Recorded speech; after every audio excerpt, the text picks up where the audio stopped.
Perfect. Perfect. Perfect.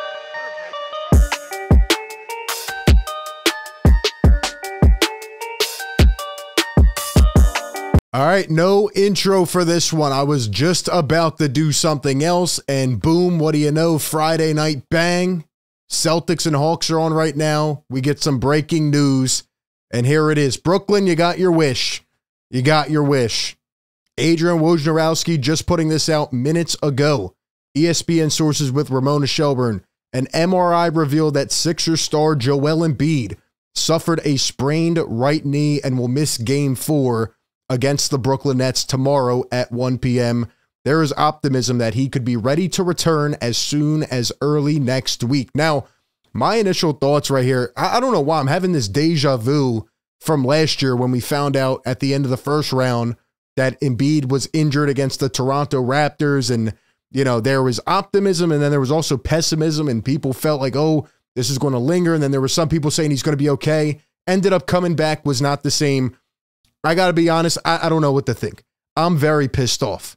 Why am I pissed off? And I'm telling you right now, the NBA should look into this. They absolutely should. There was a lot of quotes today, a lot that happened, right, with the whole suspensions. The NBA elected not to suspend anybody from the Sixers or the Nets last night. Shout out to Dave Early putting this on Twitter. This is what Jock Vaughn said yesterday before the Sixers game. Quote, "You got to hit somebody. If you want to win, you'll hit somebody. You step into the octagon and you're not ready, you get knocked out." Here are the plays from the series. Here are all the plays where Nick Claxton and the Nets were playing dirty against the Philadelphia 76ers. Shoved them in the back. Now you have these idiot net reporters out here all day posting clips of Embiid falling down and saying that he's a flopper and all this stuff and that he never gets hit and things like that. Yeah, well, how about this? 3 dirty plays, 1 from each game. I saw one with my own eyes in Game 2. Everybody wanted it to be called. It was not. And yeah, the Nets are playing dirty. And I told you in Game 2, I told you in Game 3, the reason is because they stink. They're not a good team. They have nowhere else to go. And they're resorting to getting scrappy and trying to play dirty. Playing scrappy is one thing. Playing dirty is ridiculous. The NBA needs to look into this. And honestly, now I'm starting to get worried. Because you saw Joel Embiid limping around last night, grimacing. Now he's got a sprained knee. You saw James Harden last night. I wouldn't be surprised if he's banged up as well. He was grabbing his leg. He was grimacing. It seemed like something was really bothering him. And he was walking around gingerly, and obviously they were not the same. Now, I'm glad that Embiid's actually going to sit this game tomorrow. I still think the Sixers can actually win without him.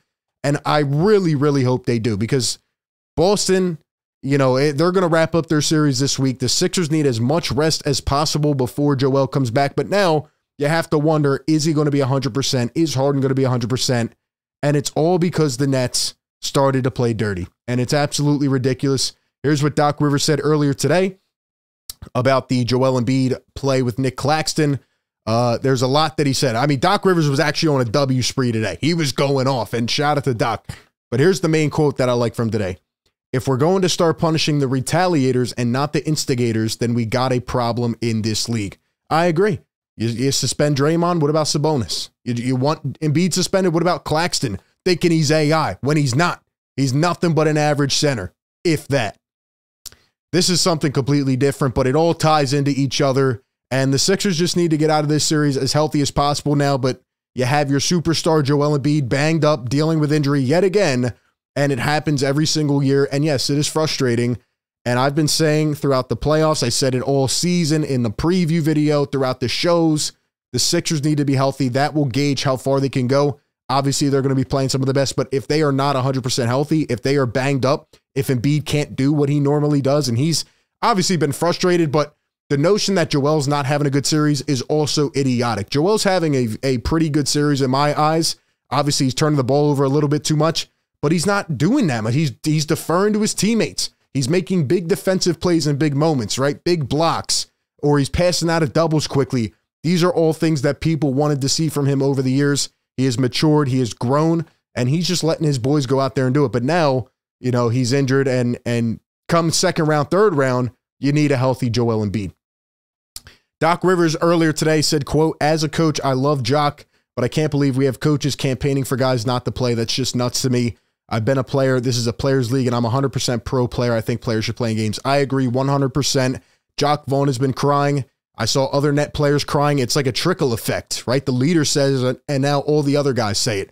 This is ridiculous. You got to hope and pray, Sixer Nation, that Joel Embiid is healthy. I don't give a crap about this series. The Sixers are going to hopefully still sweep these boys and just get these guys out of here. I'm tired of the Nets, but now looking forward, you got to hope Joel is healthy. Those are my thoughts. That's my instant reaction. Give me yours down below in the comment section. We'll still be live tomorrow. I'll see you all at 1 p.m. Appreciate everybody for tuning in. Be sure to like, comment, and subscribe. And with that being said, I will catch you all on the next one. Peace.